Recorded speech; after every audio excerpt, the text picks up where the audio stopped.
It's good to be here this morning. It's good to see each and every one of you, and I appreciate so much the very few words that Brother Don brought to us. You could have went on quite a bit further. And one thing as he was closing, he was talking about that meeting where this preacher preached that wonderful message on grace, and the person couldn't remember who preached it.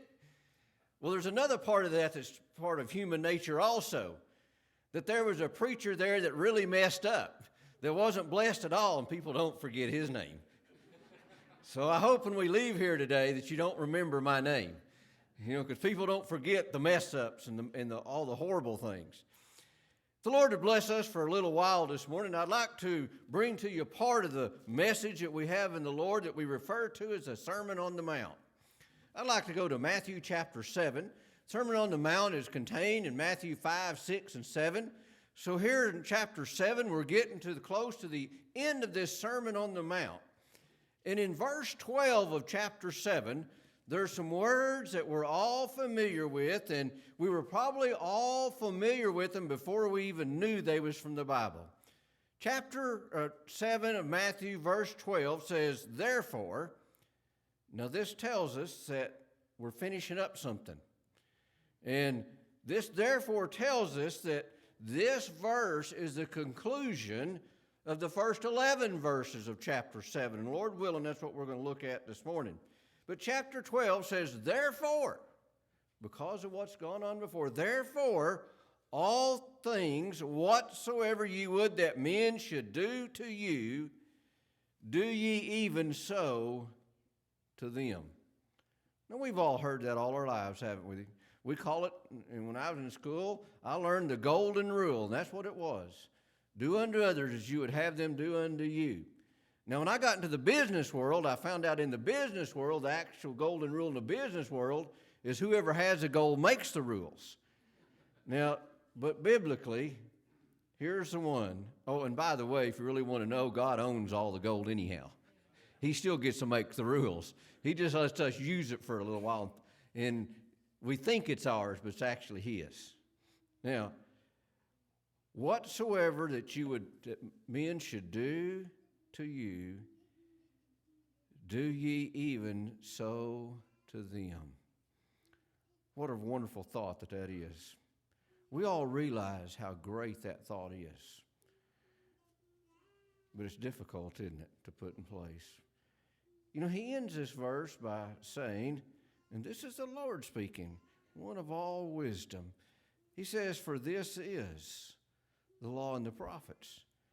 Now, if you go back over to Leviticus chapter 19 and verse 18, where I believe the Lord was talking about, He said, love your neighbor as yourself. Is that hard to do? To love your neighbor as yourself? And that's what this golden rule is all about, is loving your neighbor as yourself.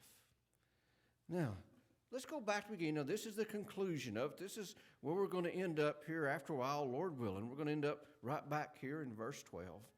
But let's go back to the beginning of this chapter so that we can see how we get to this point and why, or what the Lord does to get to this point in the Sermon on the Mount. He begins chapter 7 by saying, judge not. And let me stop right there. Judge not. This perhaps is a verse or a phrase that has been used out of context more than just about any verse there is in the Scriptures. Now, there's a few of them that's probably right up there with it, but this verse is commonly used. In fact, I would say 90% of the time I've heard people refer to this verse, it's used out of context. Now, I know there may be some of you here saying, why do you preachers keep talking about context? Because it's important. It's vitally important. Let me give you an example of how important context is. One of the vehicles that I drive, I'm making monthly payments on it. I've got it about half paid for. And in the contract that I signed, there's a phrase in there that says that the loan company can demand full payment And if I don't make it full payment immediately, they'll take my car back. That's in my contract. Now, if they showed up at my door in the morning and said, you give us a check for this $15,000 to finish paying for your vehicle, or we're taking it with us right now, I would object. You know why? Because they're taking that phrase, that statement out of that contract, out of context. That particular statement is down in a paragraph that only deals if I quit making payments on it, and I'm way behind on my payments. They have the right to do that. See, they were taking it out of context. Now, wouldn't you think that would be very important for, they could do that to your house, to your car, whatever it is. I mean, we could look at a whole variety of contracts, the importance of taking things in their context. And in the Scriptures, it's vitally important for us to understand the context, not only in this chapter, but in the context of the book and in the context of the Bible as a whole. So let me show you how important it is to understand context. Because if you don't understand context, you're going to be like the old feller said one time, if you don't take things in context, you're going to be as confused as a termite in a yo-yo. I mean, you're not going to know which side's up. Now, it says, judge not. Now, let's see if this will hold up. If we're just going to make this blanket statement without any context at all, when it says judge not, let's see if that's going to hold up. Let's just stay close to home. Let's stay here in chapter 7, and let's look down in verse 6. Give not that which is holy unto the dogs, neither cast ye your pearls before swine.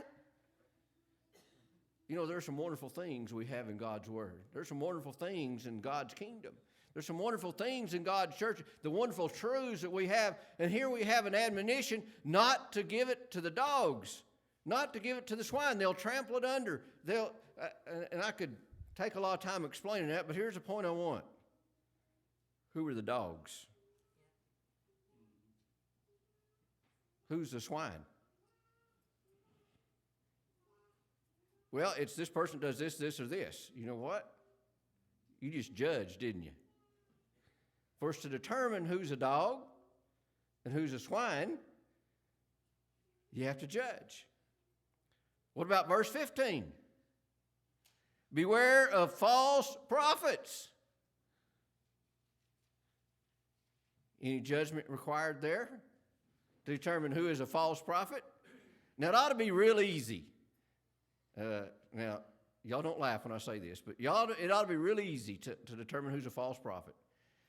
If they disagree with me, they're a false prophet. Okay? Now, that's not totally true, but I hope it's fairly close. Now, because I hope I'm contending for the truth. I'm seeking the truth. But we have to make a determination about that, don't we? Let's turn over to 1 Corinthians chapter 6. Let's look at some things over there where it talks about the need of judgment. 1 Corinthians chapter 6, beginning in verse 1. Dare any of you, having a matter against another, go to law before the unjust and not before the saints? Do you not know that the saints shall judge the world? And if the world shall be judged by you, ye are unworthy. Are ye unworthy to judge the smallest matters? Now here it says the saints are going to judge. Now there's a lot of discussion and a lot of ideas about how it is that we as saints are going to be judging the world. But the point is here, we're going to be judges, aren't we? We're going to be judges. We can go back to chapter 5 of 1 Corinthians. And it says in verse 6 that a little leaven leaveneth the whole lump. Verse 7 is purge out the old leaven. Isn't judgment needed there? Stay in that same chapter, down to the end of that chapter, verse 13. It says, therefore put away from among yourselves that wicked person. Isn't judgment required to know who that wicked person is? We could go to Titus chapter 3 and verse 10. A heretic after the first and second admonition reject. Lots of judgment required there, isn't it? We could go over to Romans 16 and verse 17, I believe it is. And we'll read over there where it says, mark those that have those offenses that are contrary to the doctrine. How are we going to do that? We have to make a judgment about what they're teaching and what they're doing. And then we could go to Matthew chapter 18. We're all familiar with that, about the discipline of the church. If a brother, if they have a fault between two brothers, the brother's supposed to go by himself first. If that doesn't work, take it to two other brethren with him and go talk to that brother that's in the fault. If he doesn't hear them, take it to the church. Sounds to me like a lot of judgment's been used. So we are commanded in several places as individuals and as a church to exercise judgment. Well, then why did the Lord tell us in chapter 7 and verse 1 of Matthew here in the Sermon on the Mount to judge not? Well, here's a couple of keys. Let me give you the first key. I think the first key is found in John chapter 7 and verse 24. If you go over to John chapter 7, you're going to read there about a righteous judgment. All right? All these judgments that we've been talking about, if we went through Corinthians and Romans and Titus, all of those judgments that we're told that we are to do are righteous judgments. And Lord willing, we're going to get to that here in a little bit of what a righteous judgment is. But we're to have a righteous judgment. What the Lord here is saying is judge not unrighteously. Now the Lord's making that statement, and then he's going to give us 3 reasons that we're not to judge unrighteously. Let's look at those 3 reasons and 3 problems that we have if we try to judge unrighteously. The first one's right here in this first verse. Judge not that you be not judged. Now, let me add something to this verse also to help us in our understanding of it. The context will prove it out. Judge not that you be not judged by God. Anybody here want to be judged by God? You might can fool me. You might can fool these brothers and sisters of this church here, but we can't fool God. Not only does God know all the facts about what we did and what we said, you know what the Lord knows? What our thoughts and intents of our heart was. Anybody up for that kind of judgment yet? I don't think I want that kind of judgment. I don't think I want to be judged by God that severely. If we have unrighteous judgment, the first thing is that we'll be judged by God. There's a verse over in Proverbs, and I wish I could remember where it was. I've read it a number of times about oppressing the poor and the followers. I can't remember exactly the terms in it, but it says that, remember, the Lord is their advocate. You're trying to make judgment against somebody, just remember that person might have God's on their side. That sounds kind of scary, doesn't it? Now, first reason not to judge unrighteously is because that God will judge you. Then reason number 2 is in verse 2.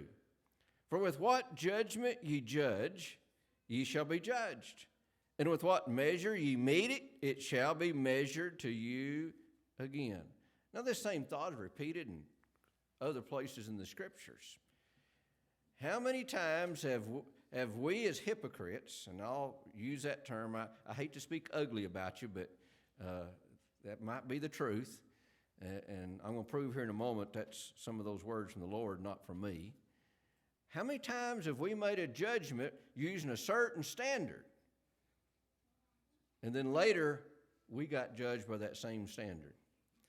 Now, we could all relate cases where we know somebody, whether it's friends or coworkers or people in school or people we deal with in the business world, that they treated somebody a certain way, mistreated somebody a certain way, and then later they got treated exactly the same way by somebody else. So that's our second reason for not treating somebody unjustly. Now let's look at the third reason, beginning in verse 3. Let's read about 3 verses here. And why beholdest thou the mote that is in thy brother's eye, but considerest not the beam that is in thine own eye? Or how wilt say to thy brother, let me pull out the mote out of thine eye, and behold, a beam is in thine own eye? Thou hypocrite. See, I told you the Lord said it.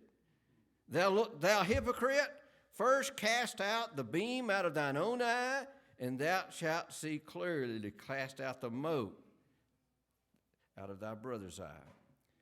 Now, those terms, the mote and the beam, for a good way to understand that and illustrate it, your brother has a speck of dust in his eye. I've got a 2-by-4 in my eye, okay? And I'm telling him, get that stinking piece of dust out of your eye. Now, that'd be kind of stupid, wouldn't it, to say something like that?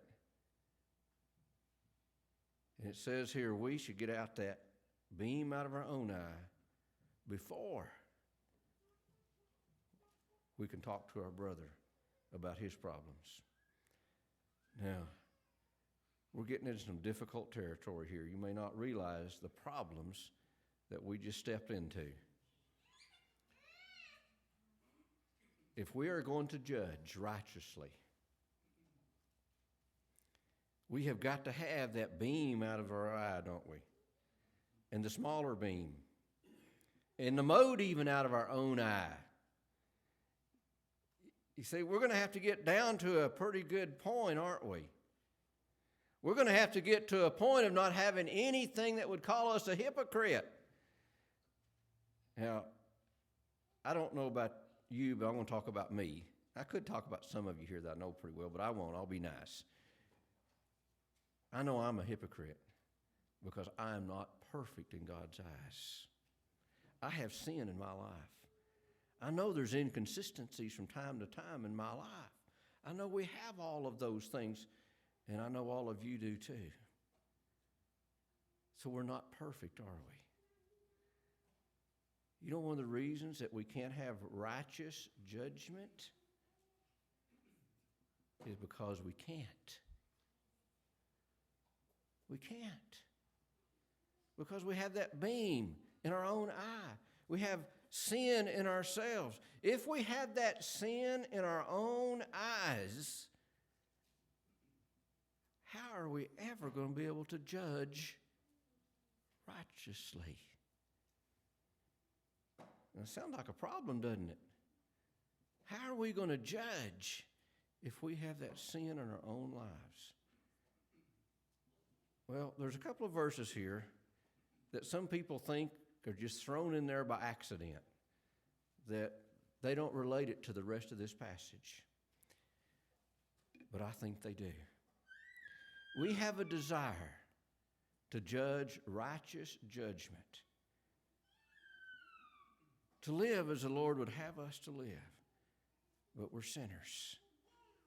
How can we get to that point of being able to rend righteous judgment? Look at verse 7. Ask, and it must be given unto you. Seek, and you shall find. Knock, and it shall be opened unto you. Now, people think this is just kind of stuck in here, just as kind of a parenthesis or something else. I think it's part of the Lord's teaching on judging.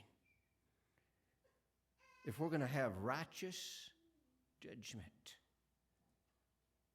we need God's help. We can't do it of our own fallen selves. We're totally depraved. And you know what else? You know, I hope nobody got mad at me when I called you a hypocrite a while ago. But if you're not mad at me for saying that, let me say something else. You're evil. Have I got anybody's attention yet? Anybody mad at me yet? Anybody upset at me for saying that yet? I'm just reading scriptures. I mean, verse 11 right here says, if ye then being evil, I'm just reading. I'm not rendering judgment yet.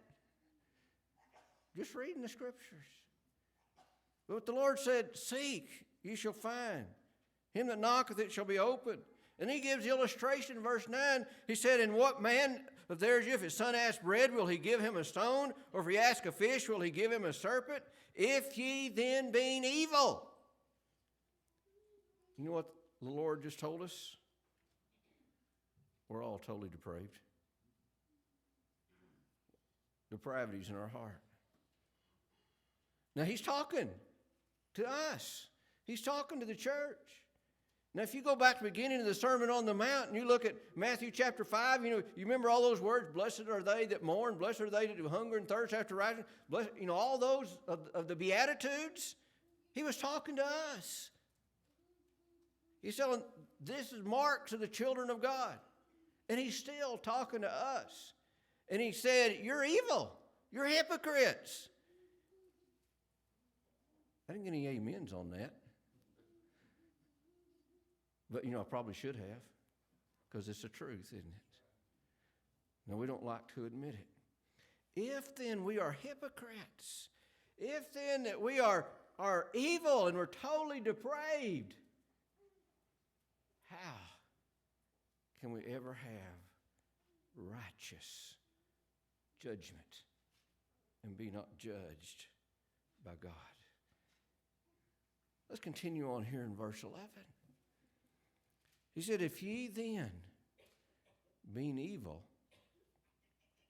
know how to give good gifts unto your children, how much more shall your Father, which is in heaven, give good things to them that ask him? I think you would be amazed at the good things that our Heavenly Father wants to give to us, but he don't for one simple reason. We don't ask, and we don't seek it. If we're walking in God's way, seeking his will for our lives, God has a whole bunch of blessings just waiting for us. All we have to do is ask. All we have to do is seek.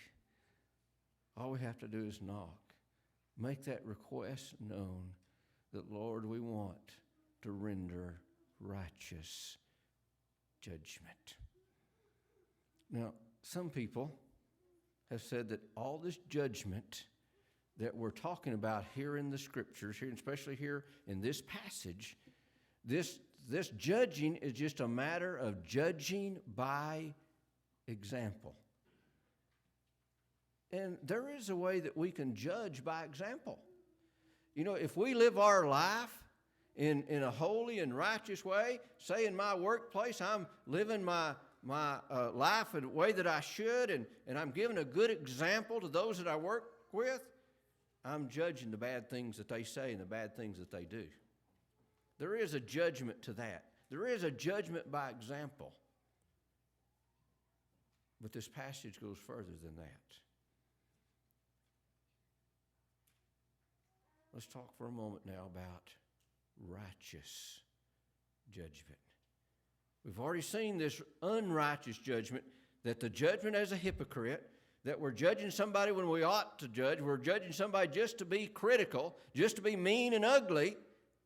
Anybody here ever guilty of that? I didn't think so. I'm not going to look just in case somebody raised their hand. Now, unrighteous judgment is that hypocritical, wanting to criticize, wanting to demean somebody, wanting to demote somebody. But now let's look at some righteous judgment. Let's go to Romans chapter 14. And we're going to find out a little bit about this righteous judgment. Romans 14, beginning in verse 10, said, "But why dost thou judge thy brother? Or why dost thou set it not thy brother? For we shall all stand before the judgment seat of Christ." We've heard something like that already from Matthew 7, haven't we? "For it is written, as I live, saith the Lord, every knee shall bow to me, and every tongue shall confess to God. So then every one of us shall give an account to himself of God." Now pay attention to verse 13. This is where I'm going with righteous judgment. "Let us not therefore judge one another anymore," unrighteous judgment, "but judge this rather," righteous judgment. Here's the righteous judgment. "But judge this rather, that no man put a stumbling block or an occasion to fall in his brother's way." I hope you begin to see the second key to the understanding of this verse, judge not. Here is a glimpse of righteous judgment. If you judge somebody to take them down, to criticize them, to put them down so you can be higher than them, to do something to damage them or to hurt them, or merely to criticize, that's unrighteous judgment. If you're criticizing somebody and it's going to be a stumbling block to them, it's going to cause them to fall and go into more sin, that's unrighteous judgment. You know what righteous judgment is?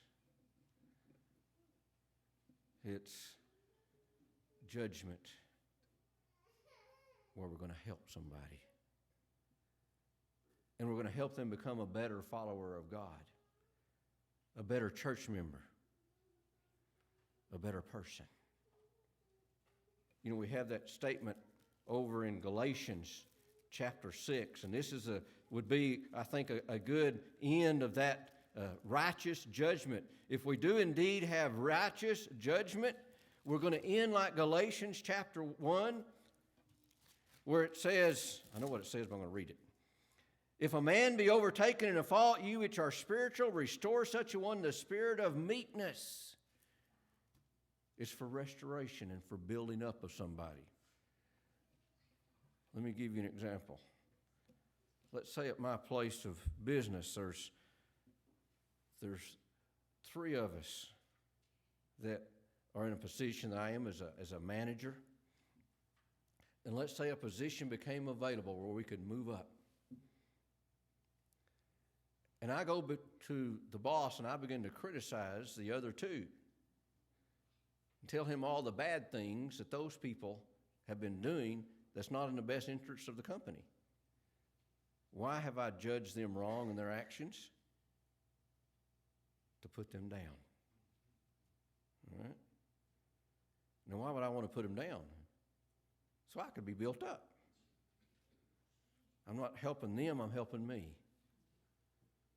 Now, on the other hand, let's say that this position became available, and I saw one of these other two that was vying for that same position that I was, that was doing something wrong.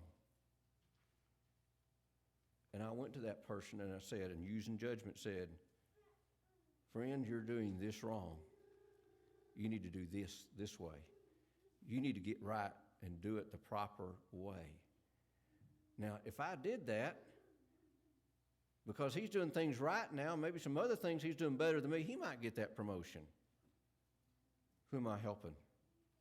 I'm helping him rather than me. Now, when you get back to Matthew chapter 7, let's get back now to where we started out with. Verse 12. We're going to have righteous judgment, helping one another, forgiving one another, lifting one another up. That's righteous judgment. And now we come back. Therefore, because we understand now the problems with unrighteous judgment, because we understand what righteous judgment is, because we know we can't do it ourselves, we have to have God's help. Then he closes this section of the Sermon on the Mount. Therefore, all things, whatsoever ye would that men would do unto you, do ye even so to them. And again, as the law and the prophets said, love your neighbor as yourself. If we're going to judge righteous judgment, we've got to love one another. We may disagree, we may have difficulties, but we've got to love one another.